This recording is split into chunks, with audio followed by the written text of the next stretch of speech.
கோபத்தை கட்டுப்படுத்துவதற்கு என்னதான் செய்யலாம் என்று யோசிக்கிறீர்களா? நடிப்பு நல்லா வரும், துரோகிகளுக்கும் ஏமாற்றுக்காரர்களுக்கும் பொய்யை கூட உண்மை போல் பேச வரும். கோபம் என்பது முட்டாள்தனத்தில் தொடங்கி வருத்தப்படுவதில் முடிகிறது. கோபப்படும் போதெல்லாம் நம் எதிரி வெற்றி பெறுகிறான், நாம் தோற்றுப் போகிறோம். உனக்கு பிறர் மேல் கோபம் வந்தால் நீ அமைதியாக இரு.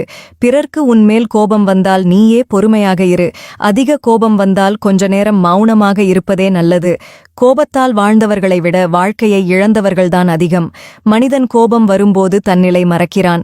அந்த நேரத்தில் நான் இப்போது கோபமாக இருக்கிறேன் என்று மனதில் ஒரு முறை தோன்றினாலே போதும், அதன் வேகம் பாதியாக குறைந்துவிடும். சிடுமூஞ்சிகளும் கோபக்காரர்களும் தானாய் பிறப்பதில்லை. சில சுயநலவாதிகளும் சொம்பு தூக்கிகளுமே உருவாக்குகிறார்கள். உனக்கு ஒன்று பிடிக்காத போது, உன்னோடு யாரும் பேசாத போது, உன்னை குறை கூறும் போது, உனக்கு கோபம் வரும் போது, உன்னை வெறுக்கும் போது, உனக்கு பிரச்சனை வரும் போது, மௌனம் ஒன்றே சிறந்தது. கோபத்தை கட்டுப்படுத்துவதற்கு என்னதான் செய்யலாம் என்று யோசிக்கிறீர்களா? கோபம் வரும்போது தண்ணீர் குடியுங்கள், சிறிது மௌனமாக இருங்கள், முகத்தை கழுவுங்கள் அல்லது குளிர்ந்த நீரில் குளியுங்கள். பொறுமையாக இருங்கள், அவசரப்படாதீர்கள். அந்த இடத்தை விட்டு வெளியில் செல்லுங்கள்.